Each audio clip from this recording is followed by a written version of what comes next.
Smart24, driving business.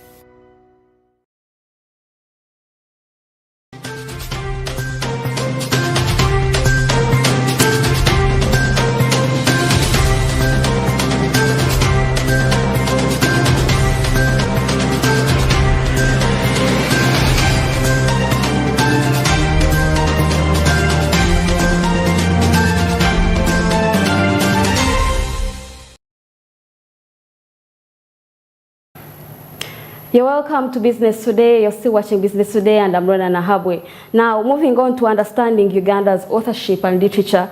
Unlike agriculture, manufacturing, authorship and literature has become one of the most uncertain areas of investment, as Ugandan writers and authors are believed to simply mint fame over any other fortune. At the backdrop of the World Book and Copyright Day, the Uganda National Library held yesterday, Andrew Bwawa was awarded the Best Individual at ISBN International Applicant.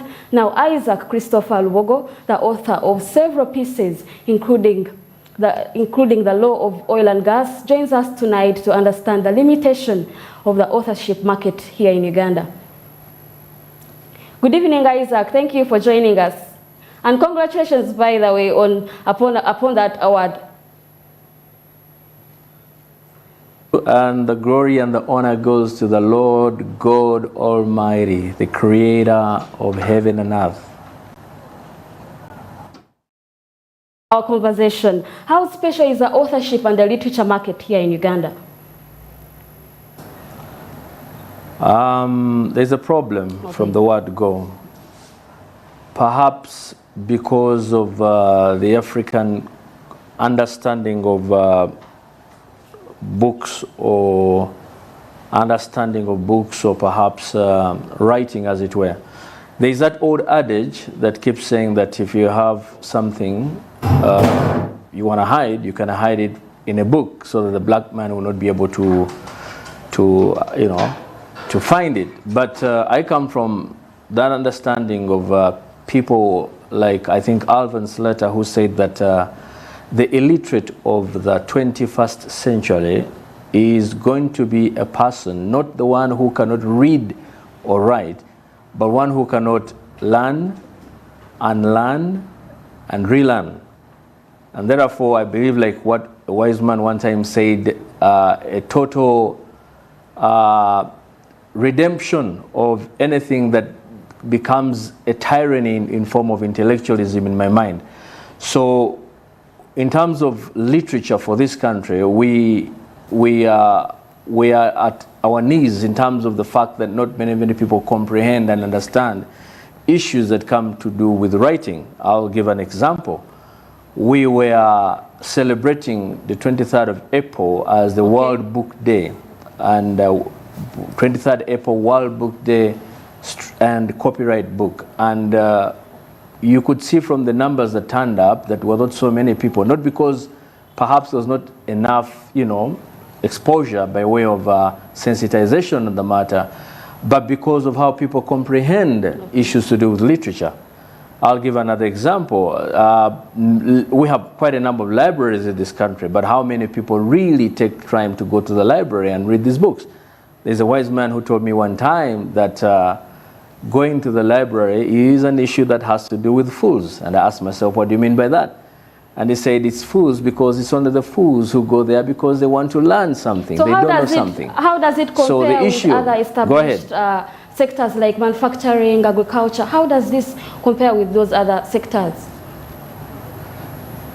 0.00%, I can argue, because even in terms of research bureaus or research centers, the only celebrated center that we may have here is maybe CBR, the one that is Professor Mamdani, and maybe the one of Huripik, the one that's now headed by Dr. Kabumba, and maybe PILAC by Dr. Mbazira, and maybe there's this one of Center for Critical Thinking and Alternative Analysis, where I belong, the one of my brother Mahiri Barunyan, Professor Afonadula. So we don't have even so many when it comes to that. So it tells you exactly where we're coming from. I think it's something we better wake up as Africans, that we can only redeem ourselves if we embrace the culture of reading and writing. As the best, individual in legal depositor of the year, how does pieces like the Law of Oil and Gas how special are they to the country? Because I believe that is one of your books that you've written, and most people have read it, and there are really, really good suggestions about it. Absolutely. We are privileged to, as a sui generis team from where we come from, we're privileged to have written one of the groundbreaking books in oil and gas. And you realize that as sui generis, personally, I have written about 35 low groundbreaking books. Now, every book that we have written has been written because there has been a demand. There has been some kind of, hunger. The absentia of these books. So the impact that these books have got on the ordinary people, on their, the day-to-day participants in terms of students and in terms of the citizens of this country is enormous. Every book that you will see, beginning from oil and gas, like you mentioned, are groundbreaking books. We ventured into it because we know Uganda has struck oil. And we don't want to go through things like the black curse or the resource curse, like they say, like countries like Nigeria have gone through, or even the Dutch disease that other countries have gone through. So we are mindful that the only way we can help our brothers and sisters to avoid the calamities that have been visited on by other countries is by writing books. And we put this information. Recently, the government opened up an institution, a university in Jinja, in Gaddafi, to do with forensics university. And we had come up with a book in the law of forensics in Uganda, the first of its kind. Cyber law is right here. When you go to faculty of law schools right now, they're doing things in terms of land transactions. They're talking about Mugamba. We have a new book here in terms of land transactions. We'll talk about things to do with smart energy, smart cities, and then renewable energies. We got things to do with cryptocurrency. We got things to do with even this idea of homosexuality. All these books we have talked about. And these are groundbreaking books. Now, you will argue, like others have argued, that most of these books are not reviewed. But tell me what concept, what the idea of review. The idea of review is that take it to someone who is perhaps well conversant with that idea, and they can be able to, write and give, an acclamation about it. But we don't have many people in these areas. You mentioned something about cryptocurrency, and I would like us to bring the attention to that. It seems to be a mystery for the most Ugandans here. How special is it? What prompted you to write that kind of literature? Absolutely. I said, again, these are groundbreaking books. The law of cryptocurrency and cryptography in Uganda is one book that we wrote last year, particularly because we know that this is a new area. It's a novel area. Now, what people don't understand about cryptocurrency, that whether you like it or not, whether you pray about it or not, whether you fast about it or not, these are areas that are going to overtake you whether you like it or not. This is the future of tomorrow. Cryptocurrency is a digital currency. It operates on what is called blockchain technology, where they're talking about digitalization of money. It has advantages, it has disadvantages. Now, there are incredible countries today in the universe that are actually proponent and have legalized the operation of cryptocurrencies.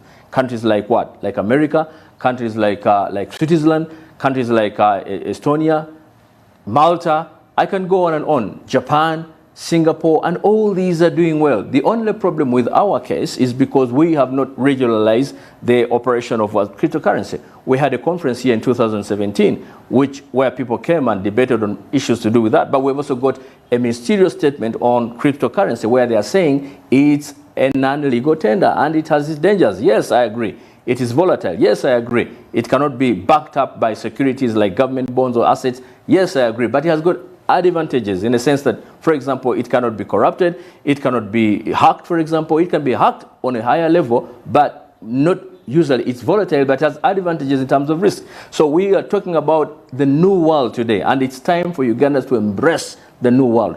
All we need to do is to come up with a law that regularizes it and makes it operational. Now, that brings me to perhaps the bigger question and the bigger topic of discussion. What do you think are the underlying factors that are caused due to the slow progress of authorship and literature growth, and maybe perhaps bookstores business? What do you think are those underlying factors? Perhaps the government could pick a leaf or two. Biggest problem is many people write because they want to get money. That's the problem. I don't write because I want to get money. I write because I want to help my brother and sister. And let me tell you, yes, writing is extremely expensive. No doubt, writing is extremely expensive. And perhaps the only way government can come in is to, operationalize and give grants to people to write, and research centers, and give opportunities in terms of rewards so that people can venture into writing. But writing is a lonely journey. it's extremely lonely and it's extremely expensive. So not many people would want to go into it. It takes enormous time. It takes enormous academic, input. It takes enormous research. People have to go in deep. We don't speak. We don't sleep. We work 24/7, and that's why we are able to do the books that the Lord God has ever. We're right now priding ourselves with having been given the biggest book in jurisprudence, perhaps the biggest book in Uganda now. We're actually debating or making it perhaps enter the Guinness Book of Records as perhaps the biggest book in the world. I know the biggest book is about 7.48 square meters. But we have this book, and it's in here now. I was talking to the director of National Library Uganda, the Honorable Adonia, who said that he has actually given a bet. If anybody can come up with a bigger book than this, then they're going to call us and give us another word in terms of creating the biggest book in jurisprudence. But anyway, we could go on and on, but feel free to ask any other question in terms of books. In terms of royalties and revenues and increasing, growth in the bookstore business, what do we need to know about copyright? Yes. About copyright? I didn't hear well, sir. Yes. Oh, copyright, absolutely. There is no doubt. Copyright is extremely important. I mean, there is no one who can venture into the academia who doesn't know anything to do with issues to do with the protection of copyright. You see, the biggest problem we're having right now, we have a copyright law, which is quite, substantive in a way. The only problem is whether or not this law is able to catch up with the trend that is happening. Guess what? Right now, AI, artificial intelligence, has taken over. ChatGPT has taken over. I just wrote a book recently about the future lawyer in terms of the next generation. And I used AI to write and come out with that book. I asked AI, is this your book or my book? AI said, well, it's yours because you are the one who generated this information.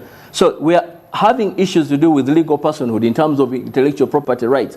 So these are questions we're going to ask ourselves. The legal jurists and the framers of the law have to be extremely, extremely fluid when it comes to making of the law, so that they make the law come up with trendy issues and accommodate the changing trends in terms of copyright law.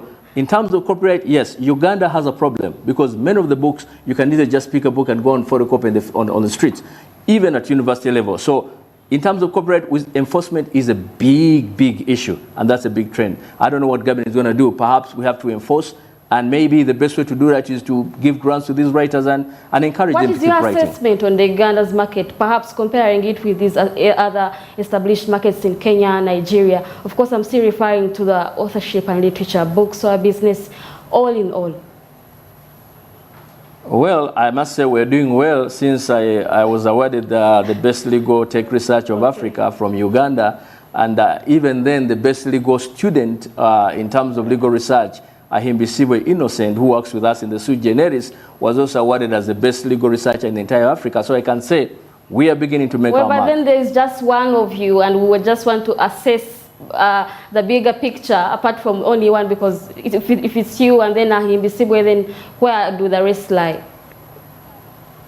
Well, that's a question of debate. Like I said, I can only speak from where I come from, but fundamentally, if you are asking me on a broader perspective, I think I'm impressed by some writers, especially from some substantive universities like Makerere University, people who have given themselves to the writing. But on the whole, perhaps we need to, embrace writing, but also encourage the publishing companies, because that's where the problem is. You want to do a book, you go to maybe Fountain Publishers, or you go to Marianum, or perhaps you go to Jesco. You're going to have a problem because sometimes it involves a lot of money. Even LexisNexis or Law Africa, most of the things they ask you a lot of money. So I don't know what we're going to do. Maybe the way to do again is to ask for subsidies from government for anybody who comes up with noble ideas that they can be helped to be able to write. So in terms of a national or international perspective, I don't think we're doing so well, because that's the challenge we have. Not many Ugandans are willing to put this money in books because they know that when am I going to reap? They would rather go and buy perhaps a boda and put it on the street. But you see, the beauty about writing is what they say, that you either write, be cited, publish, or perish. So that is something that we have to learn to do. How do you think the relationship between you and publishers can best be improved? Number one, as I said, facilitation in terms of both entities, both the publishing company, by giving them substantive good machines. I have, for example, the ones who publishers for me has an issue to do with even, and the books that we do. Look at this book. Just one copy costs you, production costs about 1 million shillings, just one copy, without putting any cost. So we have a book of about 20,000 pages. How many reams of papers are those? So you're going to run that in one, machine, and it's going to break down. So we have to maybe put subsidies and tax exemptions from publishing companies that would import such machines and make them, help the people in terms of publication. Isaac, yes. What informs your demand dynamics? Is it politics, business? What informs your demand dynamics? I've seen you even wrote a book about witchcraft, homosexuality. So right. Give it to me.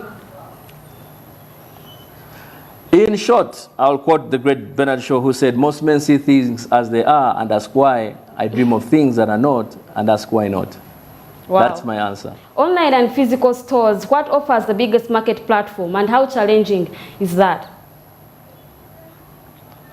Platform online in terms of selling yes. Online is a great feature. Online is a great feature. There's no way we're going to do away with online. I'll give an example. All my books, for example, are on major repositories of this country. Go to Makerere University repository, you find them. Nkumba University, UCU repository, IU, Nkozi, name it. We have them. So that even UMI and even American Congress Library purchases our books and takes them there. So we cannot escape the e-books. That's the way, because, for example, this book, in terms of its size, it's a tommy by its size, but you can easily send it by WhatsApp or perhaps by Telegram, and people can easily access these books. All our books, for example, I speak for myself, are free. We can easily find them at lubogo.org or suegeneslawup.com, even on Amazon, even on Smashword, even on Digital to Draft. So we have all these things available in terms of even audiobooks. The first audiobooks in Uganda are there. The History of Busoga is there. Things like Critics Millennium Friend is there in terms of audiobooks. So we pride ourselves in being the animis optimum legalis who thrive under what we call animis opibusque parati in a sue now, generis Isaac, as generation. we get close to the end of our conversation, how do you think maybe perhaps you have hinted on it and maybe given it a broader perspective, and maybe for purposes of our viewers to get the real gist and understand the topic of our discussion today, how do you think the growth of this particular sector can best be achieved here in Uganda?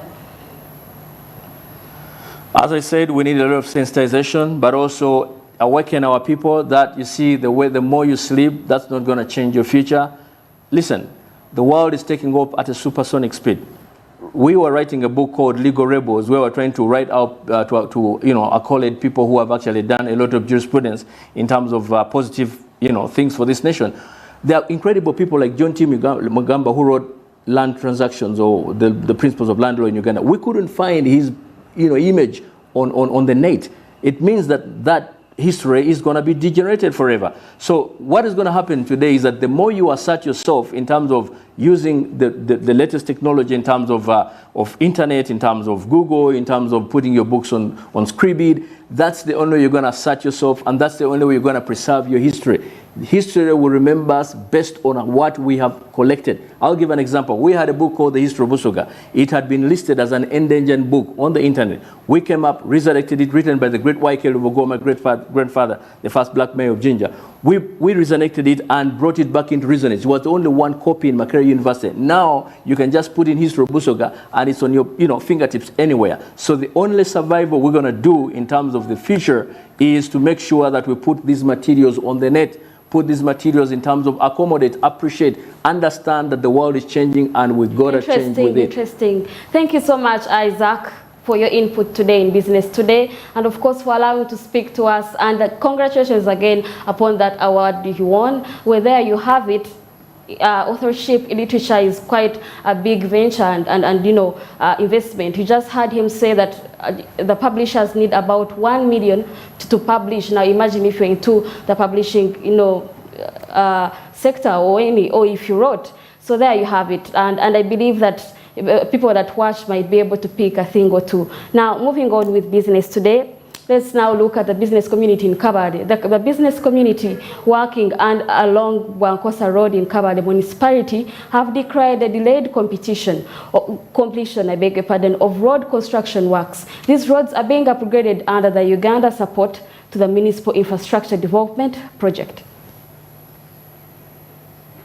In May 2021, Multiplex Constructions Company was awarded 21.7 billion shillings contract to tarmac the 0.76 kilometers Wankosa Road, 0.34 kilometer Bushenkwire Road, and the 2.49 kilometer Shoroza Road. According to the businessmen along these roads, the contractor left the trenches that connect their workplaces to the road open for about 3 months, denying the customers access to support their businesses. Kakogoso continues by stating that the contractors recently dropped maram on this road and that consumers have been avoiding it due to the muddy conditions caused by open ditches, especially during this wet season, something that has made them incur losses. He also shows dissatisfaction with the government for keeping a deaf ear on such a matter when that business community is encountering huge losses. Ever since they started this work, all this road works, we are not earning. Our customers no longer come this end because every day it is muddy. Every day they just dig like this trench. They leave it here for 3 months. People cannot cross it. You look for the people who are in charge. You don't get any. We don't know what's happening. We don't know whether this company has a godfather, and their godfather is beyond the powers of this government. We don't know why. Government has failed even to intervene to save us from this company. Government should intervene and help, for we are making losses, and yet they are the same people that will come collecting taxes when we aren't earning anything. Sentaro Byamjisha, the Mayor Kabale municipality, says that they've been facing challenges ever since that construction work on this road began. They call upon the government to consider compensating for their losses rather than always taxing them. Of course, the business community, you have passed via the college, that is Bushenkwire Road. You see that the whole ground was excavated, and once it rains, then the whole place floods. One, of course, once it floods, then this business community cannot, the customers cannot access their shops. And even the operation costs in terms of off-roading and roading becomes a bit, has increased. Moses Bossa, the contract project engineer for the Multiplex Constructions Company, says that the delay was because of the consultant that delayed obtaining a NEMA certificate for the stone quarry for them to start quarrying stones to use on these roads. The consultant is a delay in acquiring the NEMA permit to start operating the quarry, the stone quarry. As you see on the financial progress, the biggest value lies in the stone base, the top layers, and the asphalt, which we could not start. We could not start them until we got the NEMA certification for the quarry. Bwankosa and Bushenkwire roads in Kabale are on record as the most used routes in the municipality by businessmen. The government has been urged to intervene in this situation as soon as possible. Norbert Ndiamhachi, Bronia Katsimi, Smart24 TV, Business Today. With that, now we read us to the end of Business Today, but before we do that, let's look at what made the headlines. In Business Today, Uganda Manufacturers Association demands for tax cuts amid its post-pandemic recovery as Siatini cautions government over exemptions. CFA, capital markets call for private sector investment to support domestic revenue mobilization. UDB and UDC efforts are awaited. And URA demands for trade registration among farmers within 150 million threshold amid its dissent over looming tax obligation.